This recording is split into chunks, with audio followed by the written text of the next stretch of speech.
Durante la cena de Acción de Gracias, noté algo extraño.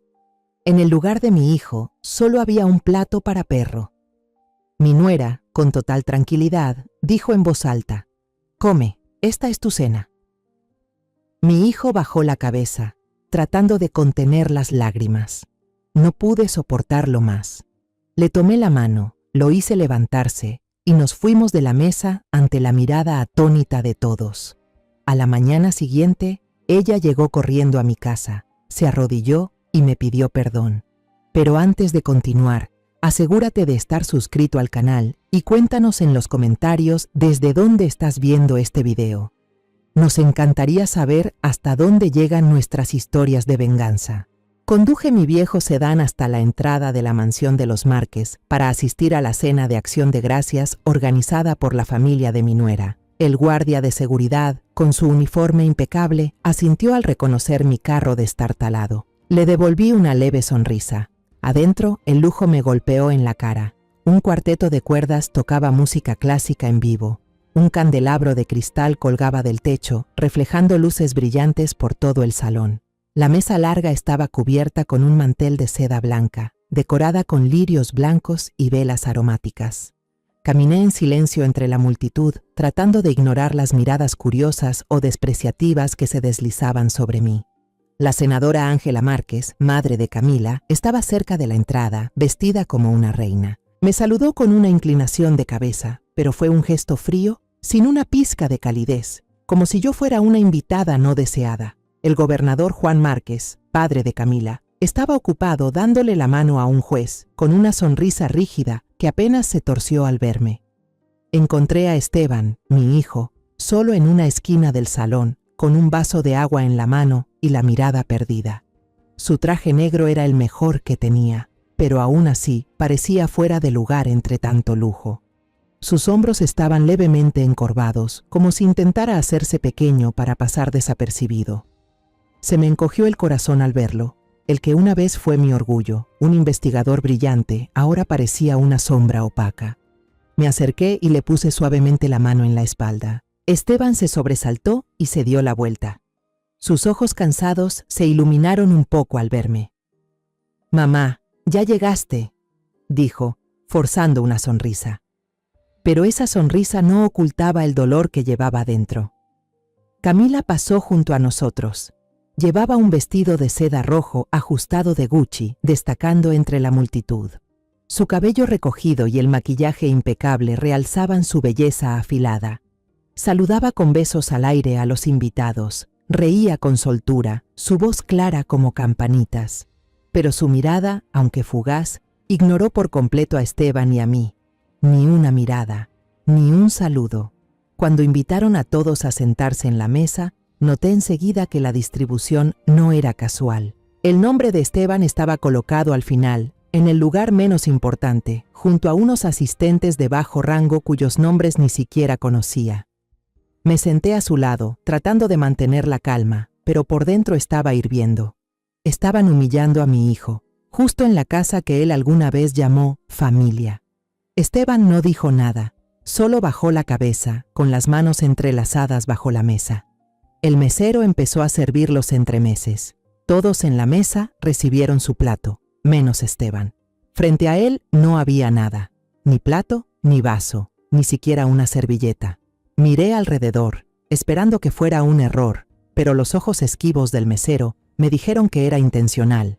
Apreté los puños, conteniendo la rabia que me hervía en el pecho. Cuando trajeron el plato principal, el olor delicioso me hizo rugir el estómago, pero frente a Esteban seguía habiendo un vacío frío. Vi cómo le temblaban ligeramente los hombros. Sus ojos seguían clavados en la mesa, como si al levantar la vista no pudiera soportar tanta humillación. Entonces Camila se puso de pie, golpeó suavemente su copa de cristal y toda la sala quedó en silencio. Todas las miradas se dirigieron hacia ella. Sonrió. Una sonrisa hermosa pero sin calidez, como una navaja bien afilada. Hizo una seña a una de las empleadas y vi cómo la mujer se acercaba con el rostro confundido, llevando en las manos un cuenco de porcelana, del tipo que se usa para alimentar a mascotas de raza. El tiempo pareció detenerse. La empleada dejó el cuenco frente a Esteban.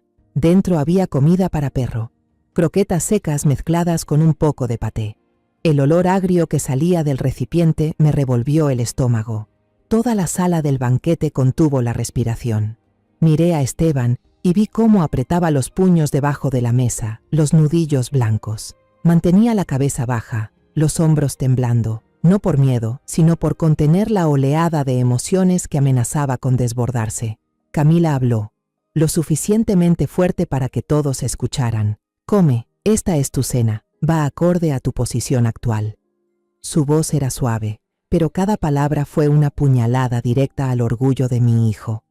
Los murmullos comenzaron a crecer. Se escucharon unas risitas provenientes de unos empresarios cercanos. Un hombre, que reconocí como el rival político del gobernador Juan, habló con tono alto, como queriendo que todos lo oyeran. ¿Ese es Esteban García? Pensé que tipos como él comían en la cárcel, no en fiestas. Otro agregó, con sarcasmo, un verdadero chupasangre del pueblo. Comer comida para perros le queda perfecto. Cada palabra fue un martillazo en mi alma. Miré a Esteban, aún con la cabeza gacha, pero sabía que por dentro era un huracán. Mi hijo, el mismo que había enfrentado a criminales peligrosos con la espalda recta, ahora era una burla en la casa de su propia esposa. No podía soportarlo más.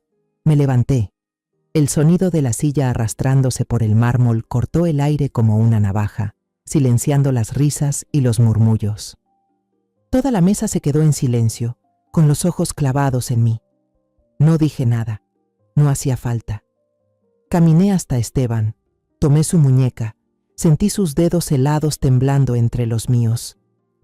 «Vámonos, hijo», le dije, con una voz firme pero tranquila, como una declaración de que no pertenecíamos a ese lugar. Esteban se levantó sin mirar a nadie. Salimos del salón caminando. Pasamos junto a Camila, que aún sonreía con aires de triunfo. Vi a la senadora Ángela y al gobernador Juan fingiendo estar ocupados con sus copas, como si nada hubiera ocurrido. Nadie nos detuvo, nadie dijo una sola palabra. El viejo sedán rodaba lentamente por la carretera silenciosa de la noche, con el motor roncando como si se quejara. Dentro del coche, el aire era tan denso que costaba respirar. Esteban iba en el asiento trasero, con la cabeza apoyada contra la ventana, mirando sin vida hacia afuera. La luz de las farolas pasaba por su rostro, iluminando sus facciones cansadas y rotas. Su reflejo en el vidrio parecía el de un extraño que ya no reconocía. Yo aferraba el volante, tratando de concentrarme en conducir, pero mi mente se había ido a otro lugar, a otro momento. El ruido constante del motor viejo se volvió el telón de fondo de mis recuerdos, arrastrándome de vuelta a los años que creí haber enterrado para siempre. Pasamos frente a la antigua sede de la FGR, la Dirección General de Investigación Federal. El edificio imponente se alzaba en la oscuridad, con la luz de las ventanas proyectándose hacia afuera, fría y distante. Reduje la velocidad lentamente, no por el tráfico, sino por la ola de recuerdos que me invadía. ¿Cuánto tiempo había pasado desde la última vez que miré de frente este lugar? 30 años, quizás más.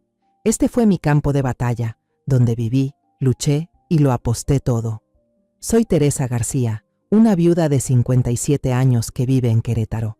Para los vecinos, soy solo una señora sencilla que cuida su rosal en el jardín trasero, poda ramas, riega plantas y de vez en cuando hornea galletas de mantequilla para repartir entre los niños del barrio. Me ven sonreír, me escuchan contar historias triviales sobre el clima o cómo hacer mermelada de naranja y creen que eso es todo lo que soy. No saben, y nunca quise que lo supieran, que hace 30 años fui La Sombra, una agente encubierta legendaria de la FGR. Los recuerdos regresaron de golpe, tan nítidos que dolían. Me vi a mí misma sentada en un bar de mala muerte en Tijuana, con el olor a cigarro y licor barato pegado en el aire. Llevaba un vestido ajustado, el cabello teñido de rubio, los labios pintados de rojo intenso, fingiendo ser una lavadora de dinero con experiencia. Frente a mí, un narco con la mirada filosa como una navaja. Tenía la mano apoyada sobre el muslo, justo al lado de la pistola escondida bajo mi blusa. El corazón me latía fuerte, pero mi voz se mantenía firme, suave, lo suficientemente creíble para que pensara que yo era justo la persona que buscaba. Ese era mi trabajo, vivir bajo docenas de identidades, hablar varios idiomas, infiltrarme en organizaciones criminales y redes de corrupción, y enfrentar a los hombres más peligrosos de México sin mostrar ni un gramo de miedo. Viví así durante muchos años, hasta que conocí a Jorge, mi esposo.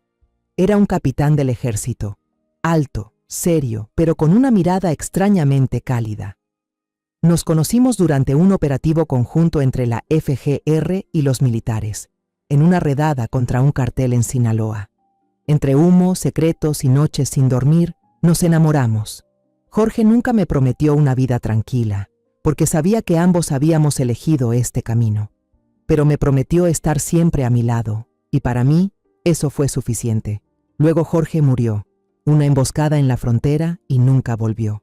Aún recuerdo ese día, cuando un joven oficial, con la cara pálida, llegó a tocar la puerta de mi casa.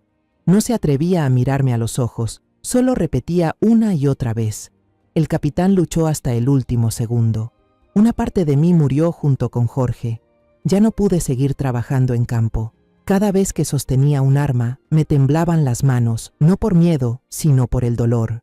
Pedí retirarme, supliqué a la FGR que me dejara vivir una vida normal, por Esteban, por el hijo que estaba creciendo sin padre. Pero la FGR no me dejó ir. Dijeron que yo era demasiado valiosa, que mi experiencia no podía reemplazarse. Me retuvieron como asesora de alto nivel, encerrada en una oficina sin ventanas en el archivo central de la sede. Esa habitación, con sus paredes grises y olor a papel viejo, se convirtió en mi nuevo mundo. Desde allí accedía a toda la información, analizaba pistas, trazaba rutas que los investigadores jóvenes pasaban por alto. Ya no era quien salía al campo, pero seguía siendo una guerrera. Solo que ahora, desde la sombra. Esteban creció con la imagen de un padre héroe. Yo no hablaba mucho sobre Jorge, pero cada vez que lo mencionaba, mis ojos se iluminaban de orgullo.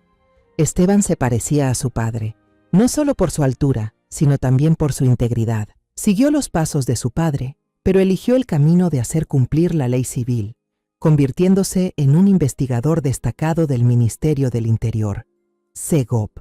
Recuerdo esas noches en las que llegaba a casa y se sentaba en la mesa de la cocina para contarme sobre los casos que había resuelto, con la voz llena de entusiasmo. Yo lo miraba y veía a Jorge en cada gesto, en cada mirada. El día que Esteban trajo a Camila a casa para presentármela, mi corazón floreció. La chica era hermosa, inteligente, pero lo que más me hizo quererla fue su humildad. A pesar de venir de la poderosa familia Márquez, Camila no tenía ni un ápice de arrogancia. Recuerdo una vez que vino de visita y me encontró tratando de reparar la cerca de rosales que se había roto. Sin decir ni una palabra, se arremangó el vestido de diseñador, se arrodilló a mi lado y me ayudó a amarrar las tablas sueltas. Tenía las manos llenas de rasguños por las espinas, pero seguía sonriendo. «Mamá, enséñeme a cuidar las flores, soy muy torpe», me dijo, con una voz suave como el viento.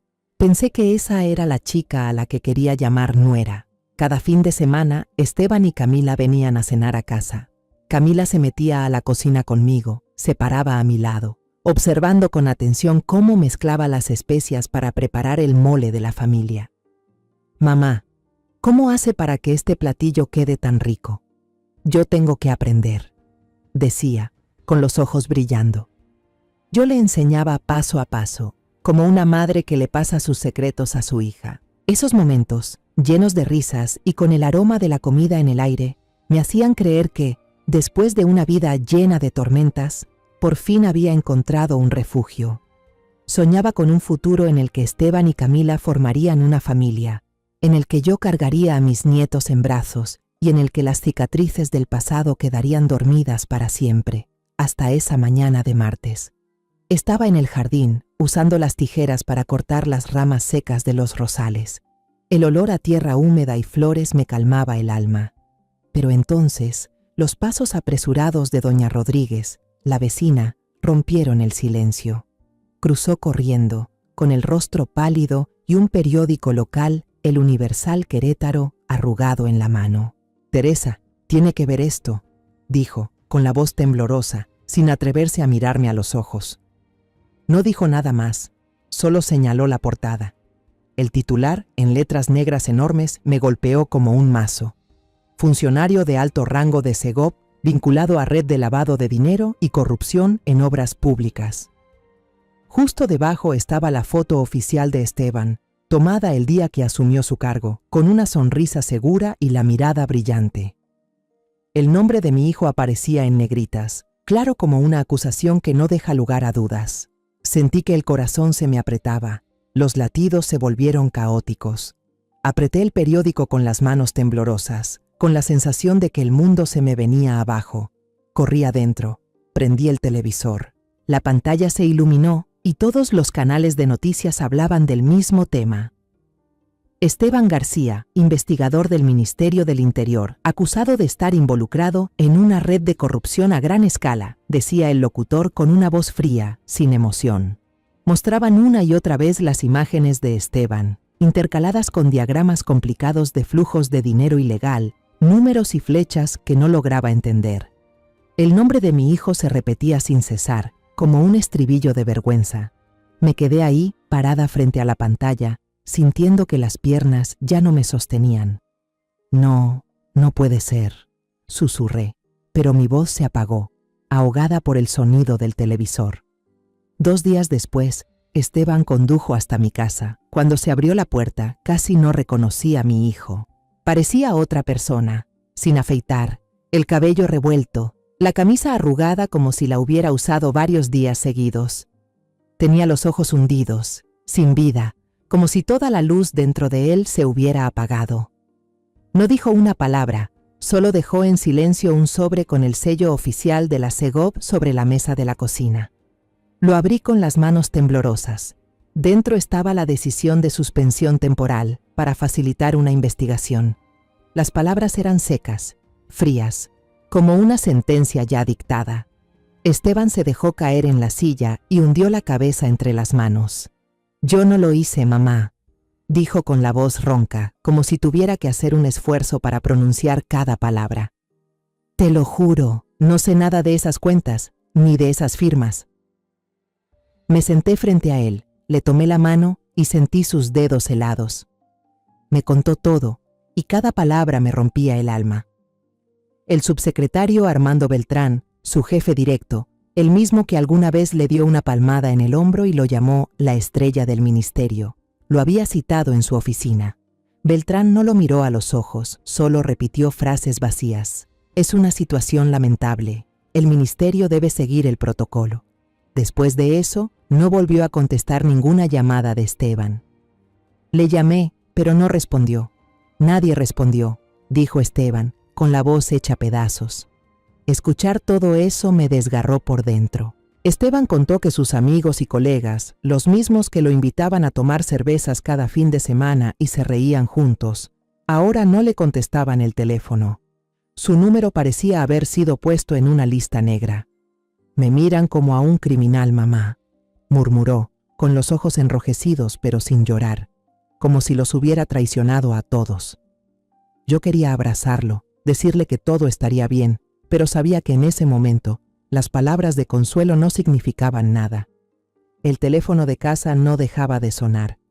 Eran llamadas anónimas, voces desconocidas que insultaban sin piedad.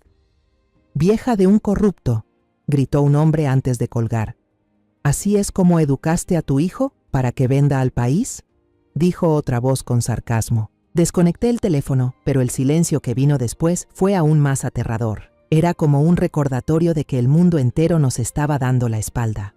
Una semana después del escándalo, vi por casualidad una entrevista de la senadora Ángela Márquez en la televisión nacional. Apareció vestida con ropa costosa, el cabello recogido con pulcritud, el rostro tan frío como una piedra. El reportero le preguntó por Esteban, por su yerno. Ángela miró directo a la cámara, con voz calmada pero cortante.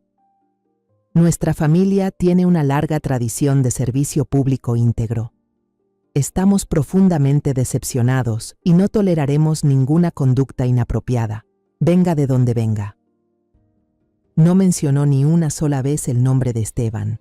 Solo se refirió a él como el individuo involucrado. Me quedé ahí, frente al televisor, sintiendo que la sangre se me helaba. Ella, la madre de Camila, la misma que me había sonreído el día de la boda, ahora pisoteaba públicamente el honor de mi hijo. Camila también fue desapareciendo poco a poco de la vida de Esteban. Las llamadas que antes eran diarias se hicieron menos frecuentes. Primero una al día, luego cada varios días y finalmente una semana entera de silencio. Cuando Esteban llamaba, ella solo contestaba con frases secas, «Estoy muy ocupada», y colgaba. Vi a Esteban sentado junto al teléfono, deslizando el dedo por la pantalla como si esperara un mensaje, una explicación, pero no llegaba nada. El silencio de Camila dolía más que cualquier reproche. Una noche, mientras leía noticias en internet, una foto en la sección Sociedad de una revista famosa me hizo detenerme en seco. Era una imagen tomada en una gala benéfica. Camila estaba allí, radiante con un vestido de noche brillante, su sonrisa perfecta como la de una estrella. A su lado, con la mano apoyada en su cintura de una forma posesiva, estaba Armando Beltrán. Me quedé mirando la foto, sintiendo como si alguien me hubiera dado una bofetada en la cara. Beltrán, el que le dio la espalda a Esteban, el que convirtió a mi hijo en chivo expiatorio, ahora estaba ahí, sonriendo con soberbia al lado de su esposa. Imprimí la foto, pensando en mostrársela a Esteban. Quería que abriera los ojos, que viera que Camila ya no era la nuera que él amaba. Pero al entrar a la sala, lo vi sentado en el sofá, mirando en silencio una foto de boda suya con Camila que estaba sobre la mesa. Tenía los ojos rojos, pero no por haber llorado, sino por la ruptura. Acariciaba suavemente el marco, como si intentara aferrarse a algo que había perdido hace mucho. Me quedé ahí parada, con la foto impresa en la mano, y de pronto se sintió tan pesada. No tuve corazón, no podía ser yo quien le clavara otro puñal. Volví a la cocina, guardé la foto en un cajón y le dije a Esteban, con voz firme, «Voy a llamar a unos viejos amigos de la FGR, voy a descubrir la verdad». Esteban negó con la cabeza, su voz ronca, «No, mamá, no empeores las cosas, tal vez fue culpa mía, confié demasiado. Camila, ella tiene derecho a estar decepcionada. Yo avergoncé a su familia». Se levantó y se fue al dormitorio, con la espalda encorvada como si cargara el peso del mundo. La puerta se cerró y yo me quedé ahí, sola en la cocina fría. Las palabras de Esteban no me convencieron. Yo le enseñé desde pequeño a distinguir el bien del mal. Le hablé de la integridad de su padre, de los valores por los que Jorge y yo vivimos y morimos. Sé que mi hijo nunca traicionaría eso. Esa noche, cuando las luces del cuarto de Esteban se apagaron, bajé en silencio al sótano. La puerta de madera vieja crujió cuando la empujé, y un olor a polvo y papel viejo me invadió la nariz, trayendo recuerdos que pensé enterrados. Ese sótano no era solo un depósito de cosas viejas, sillas rotas, unas cajas con ropa de cuando Jorge vivía. También era mi fortaleza secreta, donde la sombra solía vivir y respirar. Quité la tela polvorienta que cubría el equipo viejo, las computadoras que yo misma había mantenido durante años. Al conectarlas, la pantalla se encendió con líneas verdes de código conocidas, como si una vieja amiga me diera la bienvenida. Respiré hondo, mis dedos se movieron sobre el teclado, y en ese momento ya no era Teresa García, la madre viuda de Querétaro. Era la sombra, y estaba de cacería. Usando una conexión encriptada a través de múltiples proxies, accedí al archivo interno de la FGR con la cuenta de asesora que aún seguía activa. La contraseña vieja seguía funcionando, como si el tiempo no hubiera pasado. La pantalla se llenó de carpetas, documentos, reportes, un tesoro de información que solo personas como yo sabían cómo explotar. Empecé a trabajar, con el corazón firme, pero el alma pesada. No solo buscaba la verdad, estaba luchando por recuperar el honor de mi hijo. La pared frente a mí pronto se convirtió en una red enredada. Pegué en ella papeles con notas, líneas rojas conectando nombres, empresas, fechas. Armando Beltrán, subsecretario de la Segov, el que le dio la espalda a Esteban. Rafael Ortega, un contratista de construcción muy conocido, que al parecer siempre ganaba los proyectos del gobierno con contratos jugosos. Y una empresa fantasma misteriosa, Soluciones Integrales del Bajío, un nombre que aparecía con demasiada frecuencia en los documentos como para ser una coincidencia. Trabajaba en silencio. Solo se oía el tecleo de mis dedos y mi respiración. Cada fragmento de información era una pieza del rompecabezas, y sabía que si tenía paciencia, lograría ver toda la imagen completa. Durante muchas noches seguidas, me convertí en un fantasma en la red. Rastreé transacciones bancarias, sumas de dinero que pasaban por decenas de cuentas intermediarias hasta terminar en una cuenta en Panamá a nombre de Ortega. Analicé las firmas electrónicas en los documentos de aprobación de proyectos, los mismos documentos que decían que Esteban había firmado, pero noté de inmediato algo raro. Las marcas de tiempo y los algoritmos de cifrado tenían pequeños errores, detalles que solo alguien con mi experiencia podía notar. La firma de Esteban había sido falsificada, y quien lo hizo no fue lo bastante cuidadoso como para engañarme. Fui más allá. Revisé los registros de vuelos privados de Ortega. Curiosamente, él siempre volaba a Suiza un día después de que se liberaba un pago grande del presupuesto público. Esos viajes no eran casualidad. Formaban parte de un plan cuidadosamente orquestado. Todo apuntaba a una conspiración, pero todo era prueba circunstancial. Necesitaba algo más concreto, un testigo, un eslabón débil que pudiera romper toda la red. Cambié de enfoque. Investigué la lista de empleados de Armando Beltrán.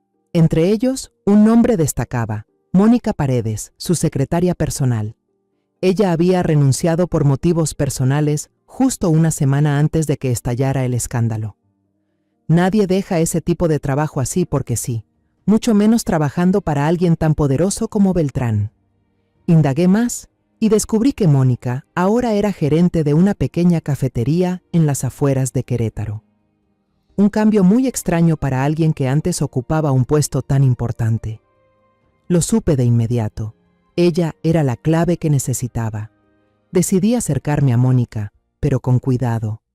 Un solo error podía echarlo todo a perder. Empecé a ir a su cafetería todas las mañanas. Siempre me sentaba en la misma mesa junto a la ventana, pedía el mismo café negro sin azúcar. Vestía de forma sencilla, un suéter, una bufanda, unos lentes de lectura. Parecía una abuelita jubilada e inofensiva.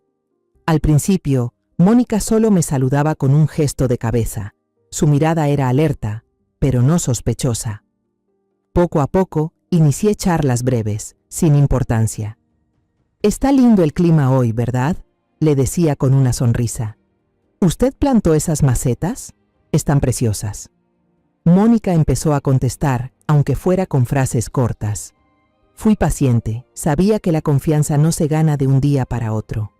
Una tarde lluviosa, el local estaba vacío, solo se oía la lluvia repiquetear en la ventana. Mónica estaba detrás del mostrador, mirando hacia afuera, con el rostro lleno de preocupación. Sus manos se apretaban entre sí, como si estuviera tratando de contener algo. Me levanté, caminé hasta el mostrador y pedí una taza de té de manzanilla. Cuando me la entregó, le dije en voz baja, lo justo para que solo ella me oyera: «Debe ser muy duro cargar con un secreto tan grande estando sola». Mónica se sobresaltó. La cuchara en su mano cayó al suelo con un sonido metálico seco. Su rostro palideció. Me miró fijamente con los ojos muy abiertos por el miedo. ¿Usted quién es?», balbuceó con la voz temblorosa. Yo sonreí levemente, manteniendo la calma en mi tono. «Soy Teresa García, la madre de Esteban García, y sé que tú eres la única persona que puede ayudar a mi hijo». Las lágrimas brotaron de los ojos de Mónica. Se tapó la boca intentando contener los sollozos. «No puedo. Ellos me matarán», susurró, con la mirada desesperada dirigida hacia la puerta, como si temiera que alguien la estuviera vigilando. Coloqué mi mano sobre la suya, con suavidad, pero con firmeza. «Mónica, sé que tienes miedo, pero tú no eres una mala persona. Ayúdame, y te prometo que te voy a proteger». Esa misma noche, Mónica llegó a mi casa. Estaba de pie frente a la puerta, con el abrigo empapado por la lluvia y los ojos enrojecidos. La invité a pasar a la cocina. Le preparé una taza de té caliente y me senté frente a ella. En la calidez de la cocina, con la luz amarilla suave y el aroma tenue del té, Mónica empezó a hablar. contó cómo Beltrán y Ortega la obligaron a copiar la firma electrónica de Esteban en documentos falsos. Cuando ella dudó, la amenazaron con hacerle daño a su familia, su madre, su hermano. «Saben dónde vivo», sollozó. «Saben todo sobre mí». Tenía mucho miedo, dijo con la voz quebrada. «Pero yo no soy una persona mala. No puedo vivir con esta culpa». Sacó de su cartera una pequeña memoria USB camuflada como una joya barata. «Todo está aquí». Copié en secreto los documentos originales, los correos entre Beltrán y Ortega. Lo guardé con la esperanza de que algún día se hiciera justicia. Tomé la USB, sintiendo su peso en mi mano. No era solo un dispositivo, era esperanza, una oportunidad para salvar a Esteban. Puse mi mano sobre la de Mónica, que seguía temblando, y la miré directo a los ojos. «Ese día ha llegado, Mónica. Ya no estás sola». Ella asintió, con lágrimas corriendo por sus mejillas, pero en su mirada vi un destello, el brillo de la liberación. La pequeña USB de Mónica estaba en mis manos. Parecía una baratija, pero era un verdadero tesoro, uno que podía salvar a Esteban o destruirlo todo si caía en las manos equivocadas. La giré entre mis dedos, sintiendo el peso de los secretos encerrados dentro. Sabía que estaba protegida con múltiples capas de cifrado de nivel gubernamental, del tipo que solo unos pocos con acceso privilegiado podían romper. No podía decodificarla por mí misma, no por falta de habilidad, sino porque un solo error podría dejar rastro, y no podía arriesgarme.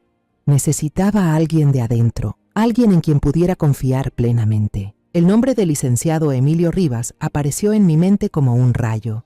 Emilio, veterano analista de datos de la FGR, un hombre de la vieja escuela, íntegro y enemigo declarado de la corrupción. Más importante aún, era uno de los pocos que conocía mi pasado, el de La Sombra. Trabajamos juntos en operaciones peligrosas, donde la vida y la muerte estaban separadas por un segundo. Si había alguien dispuesto a arriesgarlo todo por ayudarme, ese era Emilio. No llamé por teléfono. No era seguro y no quería dejar ningún rastro. En lugar de eso, tomé un periódico viejo del montón en la esquina de la casa. Lo abrí en la sección de clasificados. Con un bolígrafo rojo, rodé algunas letras en un anuncio cualquiera, formando un mensaje que solo Emilio entendería. Biblioteca Nacional. Jueves, 3 de la tarde. Zona de mapas antiguos. Doblé el periódico. Se lo entregué a un chico repartidor de confianza en la esquina y le pedí que lo metiera en el buzón de Emilio. «No le digas nada a nadie». «¿Sí?», le dije, mientras le pasaba unos pesos. El chico asintió, con ojos vivaces, y se perdió entre la multitud. El jueves llegué a la Biblioteca Nacional una hora antes. El lugar estaba en silencio, con un leve aroma a papel viejo y madera pulida, lo cual me tranquilizó. Me quedé en la zona de mapas antiguos, fingiendo hojear un mapa de Querétaro del siglo XVIII, pero mi mente estaba alerta a cada sonido. Justo a las 3 apareció Emilio. Se le notaban los años, el cabello entrecano, las arrugas más profundas alrededor de los ojos, pero su mirada seguía siendo aguda, como la de un halcón. Se sentó frente a mí y murmuró: «La Sombra, pensé que de verdad te habías retirado». «La justicia nunca se retira, Emilio», respondí con voz serena pero firme. Le conté brevemente sobre Esteban, el escándalo y el USB de Mónica. Emilio escuchó, pero noté la duda en su expresión. «Teresa, ¿sabes lo poderosa que es la familia Márquez? ¿Y Beltrán? Él es más despiadado de lo que crees. Si fallamos no solo Esteban, tú y yo tampoco tendremos escapatoria». Puse el USB sobre la mesa, entre nosotros. La luz que entraba por la ventana lo iluminaba, haciéndolo brillar como una joya. «Esta es la clave, Emilio. Mónica Paredes me lo entregó. Mi hijo es inocente y lo voy a demostrar, con o sin tu ayuda». Lo miré directo a los ojos para que viera mi determinación inquebrantable. Emilio miró fijamente el USB, luego me volvió a mirar. Finalmente asintió. «Te voy a ayudar, por Jorge, y por lo que alguna vez creímos». Esa noche, en el laboratorio digital de Emilio, una sala secreta dentro de la sede de la FGR, él comenzó a descifrar el contenido. Me senté a su lado, conteniendo el aliento, viendo las líneas de código correr por la pantalla. Tras unas horas tensas, apareció un mensaje: acceso exitoso. Nos miramos sin decir palabra, pero ambos sabíamos que ese era el punto de inflexión. Lo que encontramos en el USB era peor de lo que imaginábamos.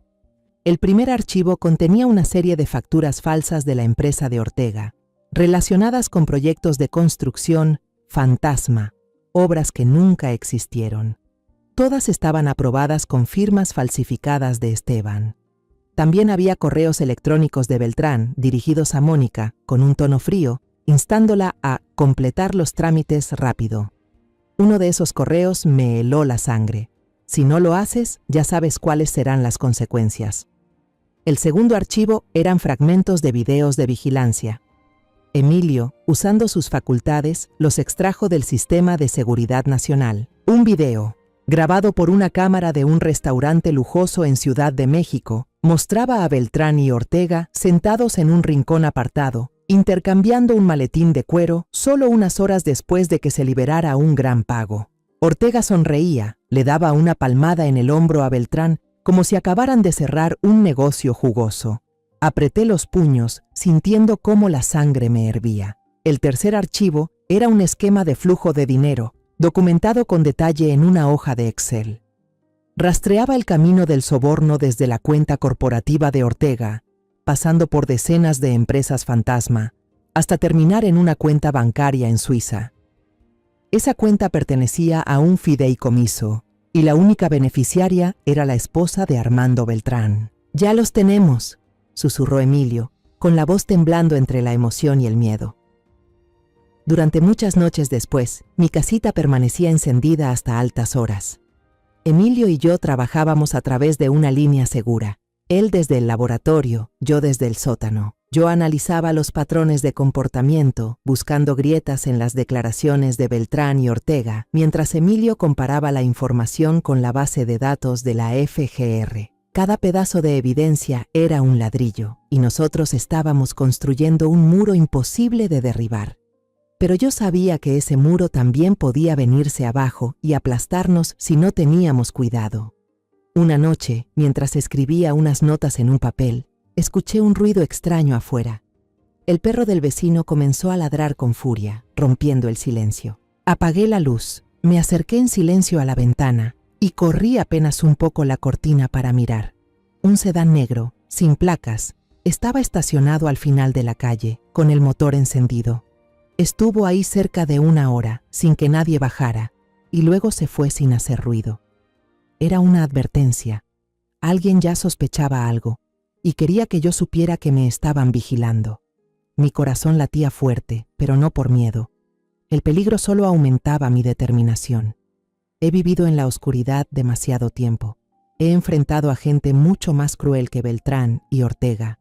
Esta no era solo una lucha por limpiar el nombre de Esteban, era también por el legado de Jorge, por los valores que defendimos toda la vida. Volví a mi escritorio, encendí la lámpara y seguí adelante. Ninguna amenaza, ni visible ni invisible, me iba a detener. Después de 3 semanas sin descanso, al fin lo teníamos todo. Las pruebas digitales de Mónica, las transacciones bancarias y los videos de vigilancia recopilados por Emilio, junto con mi análisis detallado, pintaban un cuadro nítido del complot sucio contra Esteban. Cada fragmento, cada línea de código, cada correo electrónico era como una cuchilla afilada, lista para cortar la red de mentiras. Pero yo sabía que las pruebas por sí solas no bastaban. Tenían que llegar a las manos correctas, en el momento exacto, para que se hiciera verdadera justicia. Emilio se encargó del paso final. Reunió todo en un expediente grueso, con las páginas ordenadas cuidadosamente y selladas con cera roja, como una declaración de guerra silenciosa. En la portada escribió con tinta negra: Caso Sombra. Al mostrármelo, me sonrió. Una sonrisa rara, pero cargada de significado. Solo este nombre le hace justicia a su obra, Teresa, dijo con voz baja pero firme. Asentí, sintiendo una corriente recorrerme el cuerpo. Caso Sombra no era solo el nombre de un expediente, era un recordatorio de que yo, la sombra, aún no había salido del juego. Emilio llevó el expediente personalmente a la oficina del fiscal general de la FGR, un hombre conocido por su dureza y cero tolerancia a la corrupción. Yo no lo acompañé, no por miedo, sino porque sabía que mi lugar seguía siendo la oscuridad. Emilio me contó que, cuando colocó el expediente sobre la mesa, el fiscal solo lo miró a él, luego al título Caso Sombra. No preguntó nada, solo asintió y dijo, lo revisaré. Pero según Emilio, su mirada lo dijo todo. Sabía que esto no era ningún juego. Pasó una semana en silencio. Fue la semana más larga, más pesada de mi vida. Cada vez que sonaba el teléfono, el corazón me daba un vuelco. Cada auto que pasaba despacio frente a la casa me hacía apretar los puños, lista para enfrentar cualquier amenaza. Trataba de mantenerme normal frente a Esteban. Le preparaba café cada mañana. Le preguntaba por tonterías, pero por dentro yo era como una cuerda de guitarra estirada al máximo, que se rompería con el más mínimo roce. Esteban no sabía lo que yo estaba haciendo y quería que siguiera así. Ya había sufrido suficiente. No quería que cargara también con el peso de la esperanza, o peor aún, de la decepción. Esteban se hundía cada vez más en la desesperación. Empezó a buscar trabajo en empresas privadas, en lugares que antes se peleaban por contratarlo, antes de que estallara el escándalo. Pero ahora, nadie quería aceptar a alguien con la etiqueta de corrupto. Lo veía regresar a casa con la mirada vacía, los hombros caídos como si llevara el mundo encima. Dicen que me van a llamar, pero yo sé que no lo harán, me dijo una tarde, con voz plana, como si ya hubiera aceptado su destino. Pasaba todo el día encerrado en su cuarto, con la puerta cerrada. Su silencio pesaba más que cualquier reclamo. Yo me quedaba parada frente a la puerta, con la mano sobre el picaporte, queriendo tocar, queriendo decirle que su mamá está peleando por él, pero no podía. No en ese momento. Una tarde, mientras regaba las plantas en el jardín, sonó el teléfono. Miré la pantalla. Era Emilio. El corazón me latía con fuerza y me temblaban tanto las manos que casi se me cae la regadera. Respiré hondo y contesté. «Teresa», dijo Emilio, con una voz tensa, pero con algo distinto, como si estuviera tratando de contener la emoción. «¿Estás sentada?» Me dejé caer en la silla del porche, sintiendo que las piernas ya no me sostenían. «¿Qué pasa, Emilio?», pregunté con voz entrecortada. Hubo un silencio tan largo que pensé que mi corazón se iba a detener.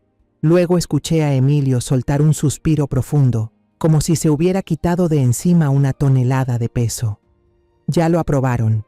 El fiscal general firmó la orden. Decidieron reabrir el caso de Esteban y empezar una investigación penal contra Armando Beltrán y Rafael Ortega. Sentí una corriente de vida recorrerme el cuerpo, como si la sangre hubiera empezado a fluir de nuevo. Las lágrimas me brotaron, rodaron por mis mejillas, pero no eran de dolor, eran de alivio, de alegría, de esperanza. «Lo logramos, Emilio», susurré, con la voz quebrada. «Lo logramos». Emilio soltó una risa leve al otro lado. «No, Teresa, usted lo logró. Yo solo soy el mensajero». Él agregó que las órdenes de arresto se ejecutarían después del feriado de Acción de Gracias, para evitar alborotos políticos. «Todo sigue siendo absolutamente confidencial», recalcó Emilio. «Nadie, ni siquiera Beltrán o Ortega, sabe que nos estamos acercando». Asentí con la cabeza, aunque sabía que él no podía verme. El secreto era mi arma, y la iba a usar hasta el último segundo. En ese instante, una idea se encendió en mi cabeza, clara y peligrosa. Acción de Gracias, la fiesta lujosa de los Márquez. Recordé la llamada de Camila unos días antes. Su voz fría no fue una invitación, sino casi una orden para que Esteban asistiera. «Él tiene que mostrar arrepentimiento frente a la familia», dijo, como si Esteban fuera un criminal que debía arrodillarse a pedir perdón. Pensé en decirle a Esteban que no fuera, que no tenía por qué aguantar más humillaciones. Pero ahora, con la noticia de Emilio, vi una oportunidad. No solo para limpiar su nombre, sino para que la justicia se hiciera presente ante los mismos que pisotearon su dignidad. Me imaginaba a Esteban y a mí entrando a esa fiesta, entre candelabros brillantes y sonrisas falsas. Imaginaba el momento en que se anunciara la noticia sobre su inocencia, tal vez a través de un boletín urgente en la televisión, justo frente a Camila, sus padres, Armando Beltrán y todos esos invitados poderosos. Quería ver sus caras, el asombro, la vergüenza, el derrumbe. Quería que se tragaran cada insulto, cada mirada de desprecio. Esa sería la venganza más dulce, no con violencia, sino con la verdad. «Vamos a ir, Esteban», susurré para mí misma, mirando hacia el jardín bañado por el atardecer. «Voy a llevarte hasta allí y voy a hacer que paguen». Sentí cómo se encendía una llama en mi interior, no de rabia, sino de determinación. He pasado toda mi vida protegiendo lo que amo, y esta vez no sería distinto. Pero la vida, como he aprendido muchas veces, rara vez sigue el guión que uno espera. Cuando colocaron ese plato de perro en el suelo, entendí que Camila ya no era la persona que alguna vez consideré como una hija. Había cruzado la línea. Nunca amó a Esteban. Solo se casó con él por poder. El auto se detuvo frente a mi antigua casa, sacándome de mis pensamientos. Esteban entró en silencio al salón y se sentó abatido en el sofá. Yo fui a la cocina, dispuesta a prepararle una taza de té de manzanilla para calmarlo. De repente sonó el teléfono de Esteban. Se sobresaltó. Sacó el celular del bolsillo con desgano. Tal vez por el cansancio, no miró quién llamaba. Solo deslizó el dedo para contestar, casi sin pensar. Yo me quedé en la puerta de la cocina, inmóvil, cuando la voz de Camila sonó del otro lado de la línea, filosa como una navaja, cada palabra como una aguja clavándose en mi pecho. «¿Qué? ¿Ya volviste al corral?», dijo ella, con tono burlón, venenoso. «¿Y la cena qué tal, amor? ¿Te supo bien para ser la de un fracasado como tú?». Esteban no respondió. Su cara se puso pálida y sus ojos vacíos se clavaron en el suelo. Camila siguió, con una voz cada vez más cruel. «Deberías darme las gracias. Esa comida es demasiado buena para alguien como tú. Seguro tu madre también solo te cocinaba porquerías, ¿no? Una ama de casa fracasada que se la pasó la vida entre trapos y ollas. Solo pudo criar a un hijo igual de fracasado». Apreté los puños. Las uñas se me clavaron en las palmas mientras trataba de contener la furia que me hervía en el pecho. Se había pasado de la raya, pero no me moví. No quería hacer nada que hiriera aún más a Esteban. Como si eso no bastara, Camila soltó una risa sarcástica. Su voz bajó, pero seguía siendo igual de cortante. «Ah, se me olvidaba. Tu padre. Sí, ese sí tuvo suerte. Morir como un héroe para no tener que vivir este día y ver que su único hijo se convirtió en la vergüenza de todo un país. Seguro que desde la tumba está muriéndose de vergüenza». Esa fue la gota que colmó el vaso. Vi un cambio en los ojos de Esteban. No era dolor ni rabia, como yo esperaba. Era una frialdad, un vacío aterrador. La ruptura dentro de él se había convertido en acero, firme, inquebrantable. Esteban no gritó ni discutió. Solo alejó el teléfono y con el dedo firme presionó el botón para terminar la llamada. El sonido del tut fue breve pero definitivo. Enseguida abrió su lista de contactos, bloqueó el número de Camila y borró su nombre. Cada movimiento fue preciso, sin una pizca de duda. Yo estaba allí, mirando a mi hijo, y en ese instante vi a un hombre. Ya no al niño que alguna vez necesitó que su madre lo protegiera. Él levantó la vista hacia mí, los ojos aún enrojecidos, pero con una voz ronca y firme dijo: «Mamá, ya fue suficiente». Esa frase no era solo una declaración, era una promesa, un despertar. Asentí con la cabeza, sin decir palabra, pero por dentro sentí una mezcla de orgullo y dolor. Mi hijo había recuperado su esencia, pero el precio había sido demasiado alto. Esa noche, saqué el viejo juego de mesa y sillas de Jorge, la misma mesa donde él solía escribir cartas a mano para mí cuando estábamos lejos. Esteban se sentó bajo la luz cálida de la lámpara y comenzó a escribir. Letra por letra, línea por línea, redactó él mismo la solicitud de divorcio. Su caligrafía era clara, decidida, como si cada palabra fuera un corte hacia el pasado. Yo me quedé a su lado, en silencio, sintiendo la fuerza que nacía dentro de él. Ella me humilló, eso puedo soportarlo. dijo Esteban sin apartar la mirada del papel, con una voz grave pero cortante. Pero no tiene derecho a hablar así de mi madre y de mi padre. Nunca. Puse mi mano sobre su hombro, lo apreté suavemente y sentí cómo su cuerpo se tensaba con determinación. Ya no hacía falta decir nada más. Yo sabía que Esteban no solo estaba terminando un matrimonio, estaba recuperando su dignidad, esa que Camila y su familia intentaron arrebatarle. A la mañana siguiente del Día de Acción de Gracias, yo estaba preparando café. El aroma fuerte llenaba la cocina, cuando de repente el noticiero matutino en la televisión fue interrumpido. El logo de la FGR apareció en pantalla, en un rojo intenso y severo, como una declaración implacable.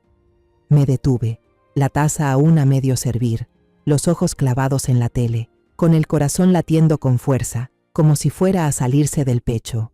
Un vocero, vestido de traje negro y con expresión seria, leyó en voz alta el comunicado de prensa. Tras una investigación interna urgente, la Fiscalía General de la República informa: el exinvestigador del Ministerio del Interior, señor Esteban García, ha sido declarado completamente inocente en el caso de corrupción relacionado con proyectos públicos. Todas las acusaciones contra el señor García han sido retiradas. Su voz era clara, firme, como un martillazo que rompía las mentiras que habían aprisionado a mi hijo.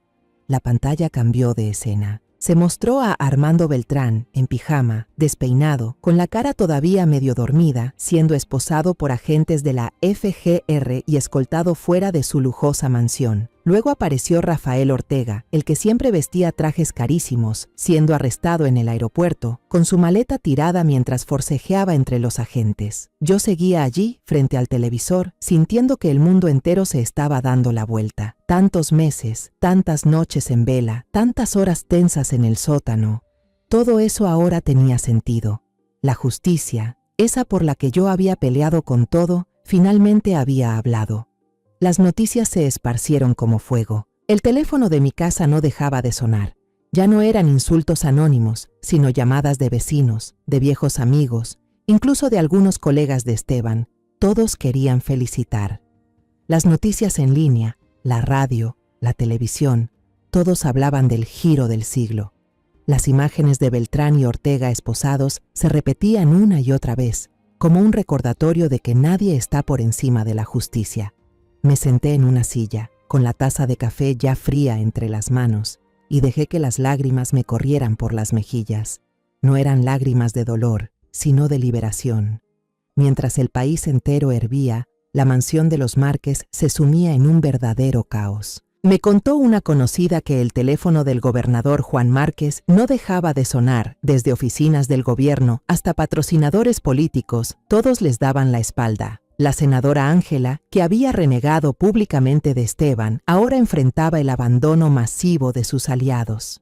Su familia, los que estuvieron detrás de Beltrán y usaron a mi hijo como chivo expiatorio, ahora eran el hazmerreír de todo el país.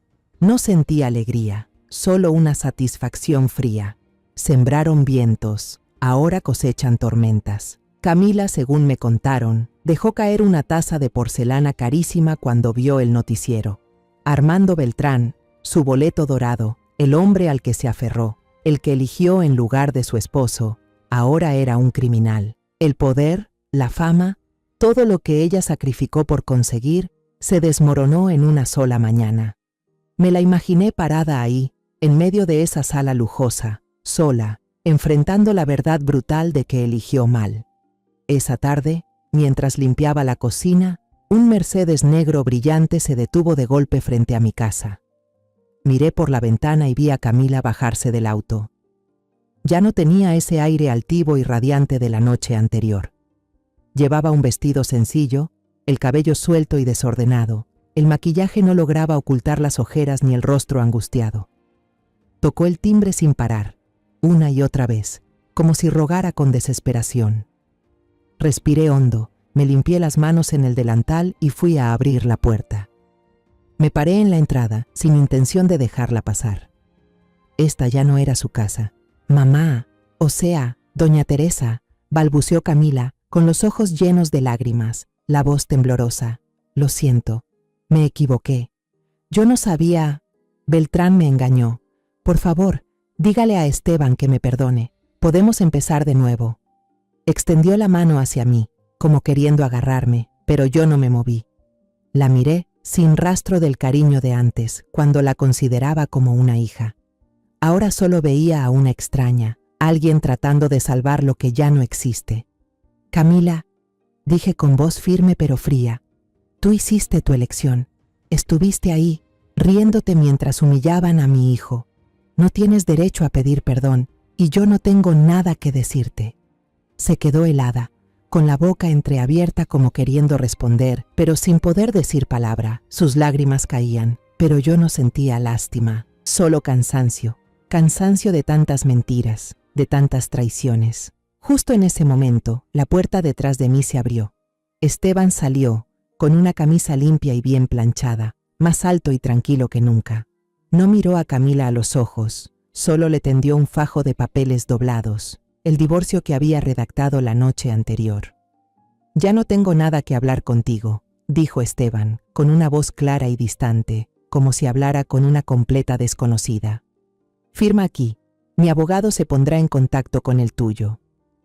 Camila se quedó paralizada, mirando fijamente los papeles como si fueran una serpiente venenosa. Esteban, por favor, susurró con la voz entrecortada, la mano temblorosa rozando el documento sin atreverse a tomarlo.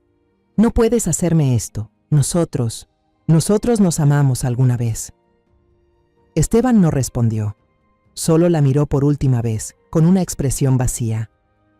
Fuiste tú quien mató ese amor, Camila, dijo, con voz baja pero firme. No yo. Sin esperar una respuesta, Esteban se dio la vuelta, entró a la casa y cerró la puerta. El clic seco resonó con fuerza, como un punto final. Camila se quedó allí, sola en el pórtico, abrazando los papeles, con las lágrimas corriendo por su rostro. Yo no dije nada, solo la miré una última vez antes de cerrar la puerta principal. Ella eligió su camino y ahora le tocaba enfrentar las consecuencias. El juicio de divorcio tuvo lugar en una pequeña sala del centro de Querétaro, sin el espectáculo de los juicios penales de la televisión, pero repleta de gente. Los reporteros hacían fila. Los flashes no paraban de estallar mientras Esteban y yo entrábamos. Se escuchaban murmullos, como una ola suave, pero yo mantuve la cabeza en alto, con la mano apoyada con ternura en la espalda de mi hijo. Esteban vestía un traje oscuro, con los hombros rectos, la espalda erguida, el rostro sereno, sin dejar ver ninguna emoción. Al mirarlo, vi a un hombre que había sobrevivido la tormenta. Ya no era el muchacho que alguna vez se desmoronó en la cocina de mi casa. Me senté en la primera fila, junto a Emilio Rivas, que vino a apoyarnos. Emilio, con su cabello entrecano y mirada aguda, me tomó la mano con suavidad y susurró: «Hoy es el día de Esteban, Teresa, y el suyo también».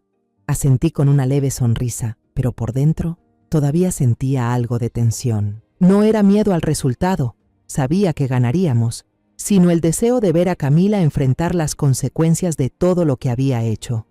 Del otro lado de la sala, Camila estaba encogida al lado de su abogado, un hombre maduro con un traje carísimo. Ella vestía de negro, con unas gafas de sol enormes a pesar de estar en interiores, como si quisiera esconderse de las miradas.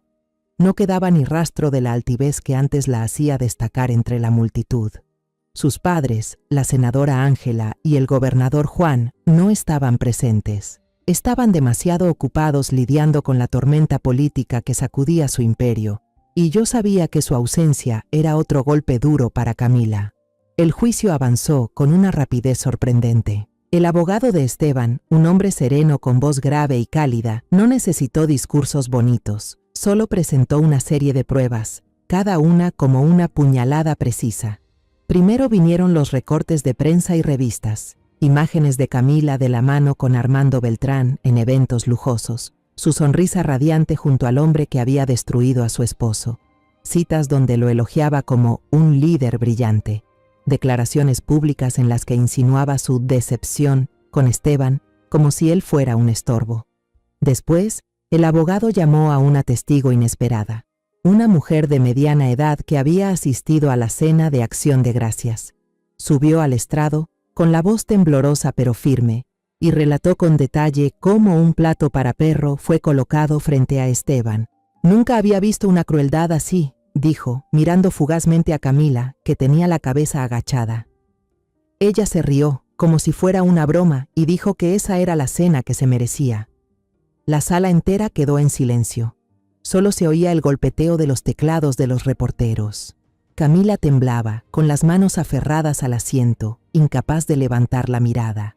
El abogado de Camila gritaba una y otra vez: «Protesto», pero la jueza, una mujer mayor con la mirada afilada, desestimaba cada argumento.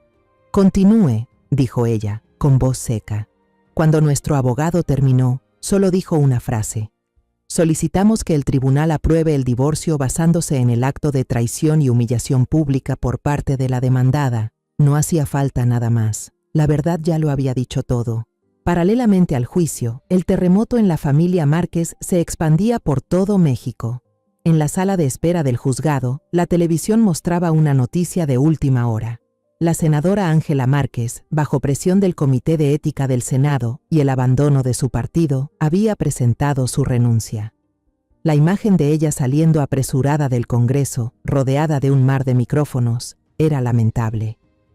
«¿Tiene algo que decir sobre el escándalo de su yerno?», gritó un reportero.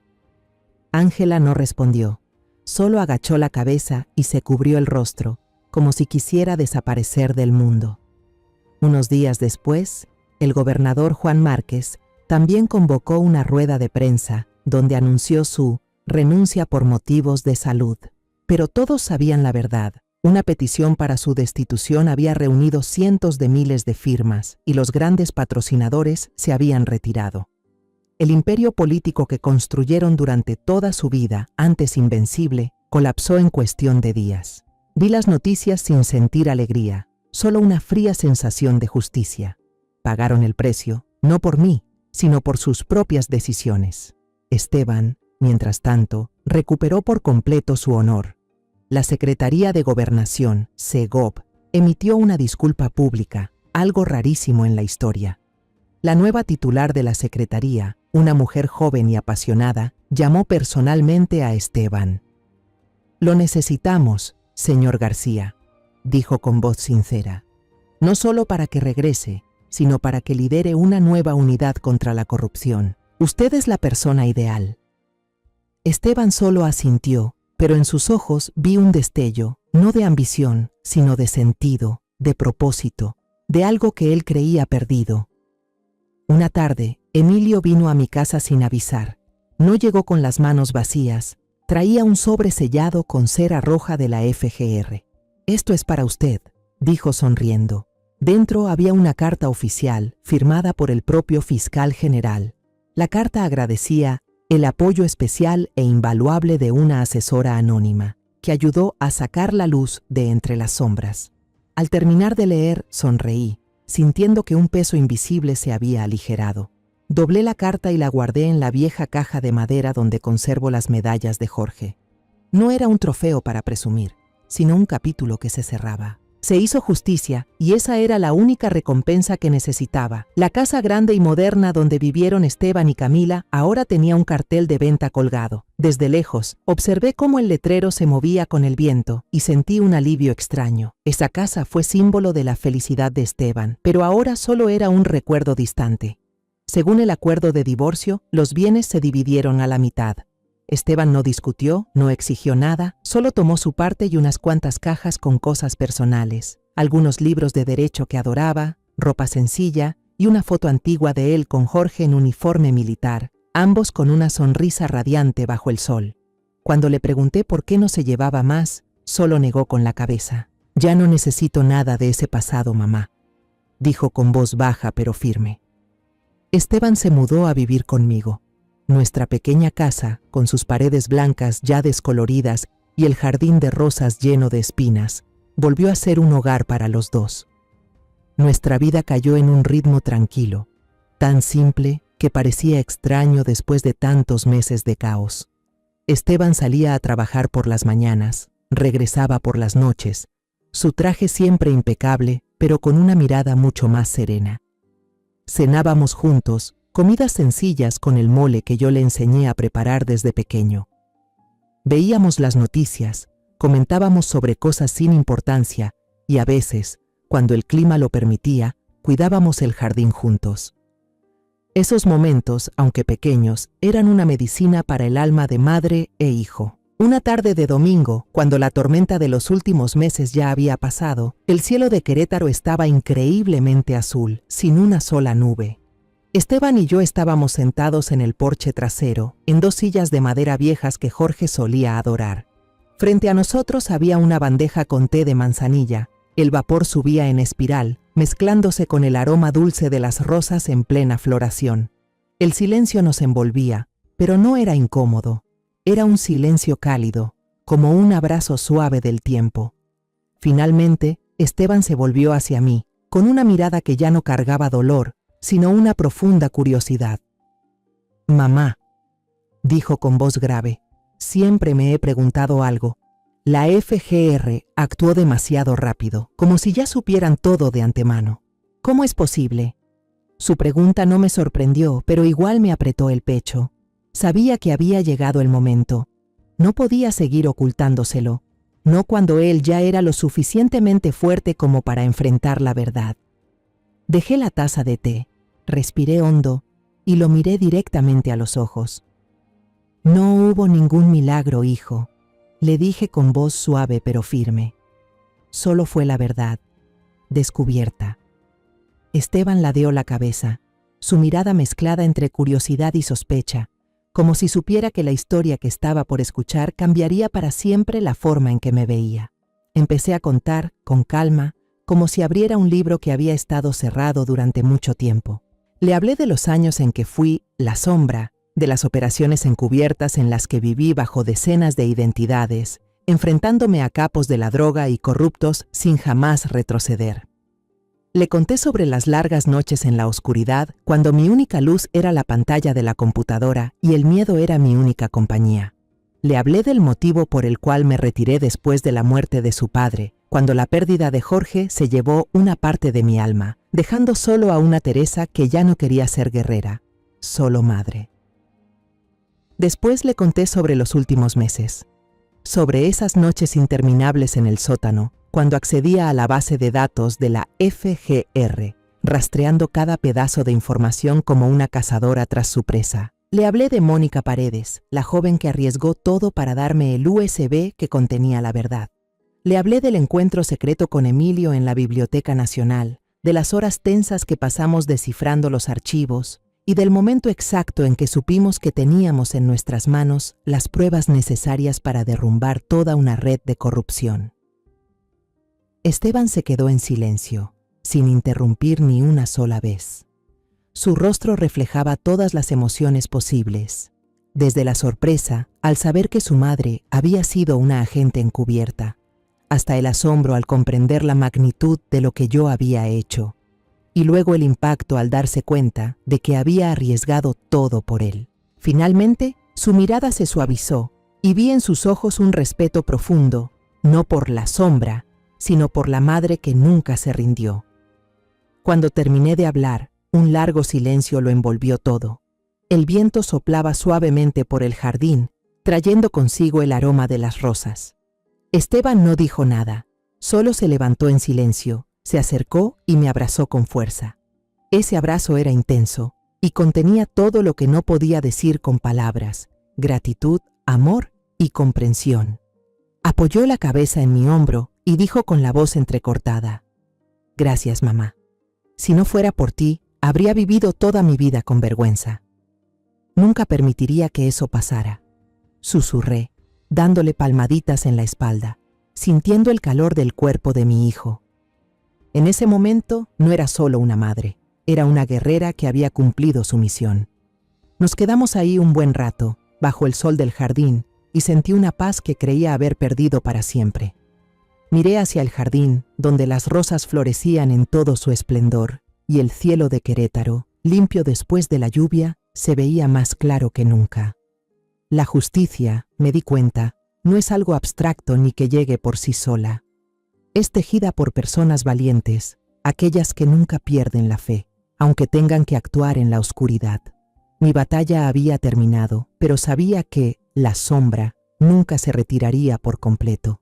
Ella seguía allí, dentro de mí, observando, en silencio, lista para levantarse cuando la verdad necesitara ser defendida. «Mamá», dijo Esteban rompiendo el silencio, con una voz suave pero firme. «Quiero hacer algo que tenga sentido, como lo hicieron tú y papá. Quiero seguir luchando, no solo por mí, sino por personas como Mónica, por aquellos que no tienen a nadie que hable por ellos». Sonreí y puse mi mano sobre su mejilla. «Lo lograrás, Esteban. Eres hijo de tu padre y de tu madre». Nos sentamos de nuevo, terminamos la taza de té ya frío y hablamos sobre el futuro. Ya no había dolor, ya no había miedo, solo una madre y su hijo, un jardín de rosas y un mundo esperando a que lo enfrentáramos. La vida está llena de injusticias y caídas que nos hacen pensar que no podremos levantarnos jamás. Pero fue a través de ese mismo dolor que comprendí algo. La justicia nunca llega sola. Debe ser conquistada con fe, perseverancia y sacrificio. En la historia de venganza de mi vida, no usé armas ni violencia. Usé la verdad, el coraje y la inteligencia de una madre que vivió en las sombras para devolverle la luz al mundo. La lección que quiero dejar a todos los que han seguido mi historia hasta este momento es esta. Si crees en la verdad, si no te rindes aunque el mundo entero te dé la espalda, llegará el día en que te levantarás, con la cabeza en alto, frente a aquellos que una vez te pisotearon. Y cuando ese día llegue, no solo habrás recuperado tu dignidad, sino que te convertirás en la luz para otros que aún viven en la oscuridad. La venganza no siempre significa destrucción. A veces, es hacer que el mal enfrente las consecuencias que él mismo creó.